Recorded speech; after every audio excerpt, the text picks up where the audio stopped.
Kaya ako istrikto. And when I said that corruption will stop, it will stop. Maniwala kayo. And even if I have to, it will stop. Huwag ninyo ang to all government, huwag ninyo akong hiyain dito. Kakasahan ko talaga kayo. Mapahiya ako eh. When I said there will be no more corruption, there will no more be searches yung pagdating ng mga lalo na yung mga himayarap. Masikmura ako pa yung milyonaryo na hingian mo na magdala ng ilang brilyantes pati diamonds yan. And it is a thriving business actually. And we know all the people, but I said time will catch up with them. Pero yung returning dito na kunan mo yung perfume na isang mag-hold up ka na lang ng milyonaryo. Ako ang bigay ng baril sa iyo. Pero pagkatapos, barilin na kita. Kasi udaper nga eh. Totoo, huwag ninyong galawin ang maliit na tao. Kasi sila yung nangailangan ng gobyerno. For the rich and famous and for the oligarchy, they don't need a president at all. They don't need the Secretary of Justice there. They can buy it. They don't need Lorenzana to do his job. If there's trouble here, they can always fly out. Tayo din dito na maiwan. Kayo. Kasi kung may pera tayo, hindi tayo nakikita dito ngayon. You're there in your comfortable what? In your space there for you. Huwag din ninyo galawin yung talagang kailangan nilang gobyerno. Yung, let me warn again, you guys in the business sector, I do not want to quarrel with you. I will protect you. I said there will no more be shakedowns in the customs and in the BIR. I'm warning you again. But with all the protection that this government is giving you, you continue with the contractualization, magka-diferensya talaga tayo. And one day, I might just decide to go to you and close your store door and say, you're ilang beses na yan. Huwag ninyong abusuhin ang tao kasi ang Pilipino matagal na talagang you go to LTO, he has to shell out money. You get a copy of his birth certificate, this will stop and maybe I will have cameras for yung mga incorrigibles, the intransigence of the office, I'll place cameras there. Like a Gestapo. And it's perfectly all right for me. Why? This is government. This is not a private enterprise. There's no such thing as violation of privacy there. It's only when you enter the comfort room that maybe there's that limitation. Kung sa gobyerno ka, it must be open. Lalo na yung sa airport, customs, quarantine, immigration. You know, I'm planning to put an extension office of the lahat. National government. I plan to put it in Basilan or Jolo. Be my guest. I would only be too happy to assign you there. Magkahiyaan kasi tayo. Mapapahiya ako. I promise the people this. And with the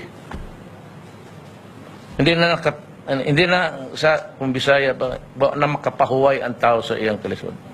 There has been no respite in the hardship of the Filipino.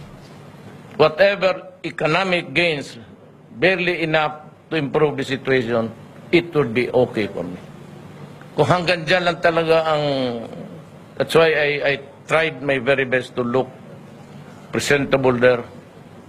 Nagbili pa ako ng ready-made na suit. Maluwang masyado, kaya nagbili ako ng suspender. Mahulog man. Tapos nagkamali naman ako, pumayatata ako. So mahulog, sabi ko na, di sila sa yan. Suspender na ako. Kasi pag ganun ko, pag lakad ko, hanggang dito na, bili ka ng suspender doon. Kumporta yan. Parang gusto ko na. That's how hindi ako nagpapatahi ng mahal.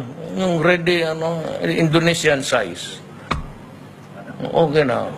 Lagyan nila ng kurbata. Hindi rin ako magnunong ito nang, sir, ako na nakalimutan ko na yung puta, baka magalong ko ba? Si hang yourself. Magandang umaga, bansang Pilipinas. Nagkausap na sina Pangulong Rodrigo Duterte at US President Barack Obama. Bagamat hindi natuloy ang naunang plano na pagtabihin sila sa gala dinner ng Association of Southeast Asian Nations Summit. Mula sa Laos, may report si Rocky Ignacio. Nagkita at nagkausap na sina Pangulong Rodrigo Duterte at US President Barack Obama sa holding area bago ang gala dinner na handog sa mga bisitang leaders ng pamahalaan ng Laos na ginanap sa National Convention Center. Bagamat hindi magkatabi sa handog na hapunan, nagkaroon naman ng pagkakataon na maayos ang dalawang lider ang umano'y hindi pagkakaunawaan. Katabi ni Pangulong Duterte sina Russian Prime Minister Dmitry Medvedev at Indonesian President Joko Widodo. Sense that all's well that ends well. No, I mean the warm handshake, a good conversation. You know, in diplomacy, you don't usually go to the past and bakit nangyari or blame anyone. It won't be productive, di ba? And the Philippines and US as a long partnership, long relationship. There are bumps along the way. There will be bumps along the way. We do not know who the next US president will be. But it wouldn't hurt to have a popular former president on our side. That's why you could see that there was an effort from both sides to patch this up. But it is in the nature of people from the Foreign Affairs Department and the State Department to be extremely cautious. Naniniwala rin ang senador na hindi kailangang humingi ng paumanhin ng Pangulo kay President Obama dahil hindi naman anya nangyari na pagsalitaan nito na hindi maganda ang leader ng Amerika sakaling lecturean umano ito kaugnay ng extrajudicial killings. Let me say my understanding. Kaya sinabing regret. Regret means sana hindi mo ginawa. Sorry means you're apologizing. You cannot apologize for something you did not do. People are saying you apologize dahil minura mo siya, you called him that, etc. He didn't. It was a hypothetical question but reported by the foreign media as a matter of fact that he called him that. But why do you regret it? Because kung hindi mo sinabi, di walang issue. Di ba? But that's the problem with passionate leaders. Di ba? When you're so passionate, tinanong kasi, di ba, na what if diktahan ka ganyan? He's so passionate about being independent, about kahit maliit ang Pilipinas in terms of finances or population, etc. compared to the US. Huwag nyo naman kaming diktahan. But I think personally, through people I know in the US government, they appreciated the statement that there's a regret. And I think while the diplomats, again, Secretary Yasa has been busy communicating, explaining, nakita na nila yung context. Sa harap ng maanghang na salita ni Pangulong Duterte, bumaksak umano ang stock market. Pero tiwala si Cayetano na mabilis ito makababawi dahil kinikilala ng maraming global leaders ang pamunuang Duterte. Marami na rin anyang imbitasyon sa Pangulo para magsagawa ng state visit.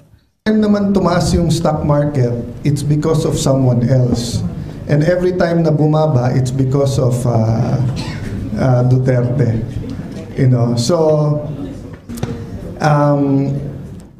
let us say, for the sake of argument, but I'm not admitting it, for the sake of argument, kasi where did they get that report? Was it the yeah? But what I meant is their basis that it's because of Mayor Duterte's statement. Ang nag-withdraw ba kaya bumaba are American firms? Are it Western firms or is it a regional? Secretary Sani Dominguez will be the one in the best place to answer that to you now. I don't know. But assuming that's true in the short term, let me assure you, in the mid and long term, our stock market will go up because of 3 reasons. Peace and order is always a concern of businessmen. Stability in policy, yung red tape, changing of policy, and the message of President Duterte that we will not be changing policies, 3 days na lang ang permit, etc., has already got a lot of investors coming to the Philippines, no? Thirdly, our fundamentals are much better than other countries, thanks to many past presidents. To give them credit, even the tax measures that were unpopular of President Arroyo, the perception, the upgrades of President Aquino. But you have to give, you know what people forget? So what date is it today? September 7, 8? 8, no? What people forget, wala pang 70 days si President Duterte. Hindi rin nakadalo si Pangulong Duterte sa ASEAN-UN Summit. Nagkataon niyang napasabay na ito sa oras ng courtesy call ng Pangulo sa pinuno ng Laos. Nagsama-sama ang global leader sa gala dinner na alay ng pamahalaan ng Laos, kaugnay pa rin ng ASEAN at iba pang kaugnay na pulong sa Vientiane, Laos. Bukod sa ASEAN leaders, kasama na ang mga dialogue partners, kabilang si UN Secretary General Ban Ki-moon na nakaharap at nakausap na rin ng Pangulo. Si Pangulong Rodrigo Duterte kasama ang iba pang leaders ay suot ang special attire na ipinakalob ng host country para sa espesyal na hapunan. Ipinakita sa okasyon ang mga sayaw at awiting naglalarawan ng mayamang kultura ng Laos, habang inawit ang mga kanta sa bawat bansa dahil sayo ang para sa Pilipinas. Inihain sa mga leaders ang New Zealand beef, Mekong perch fillet at mango sorbet bilang dessert. Para sa PTV News, Rocky Ignacio, Vientiane, Laos.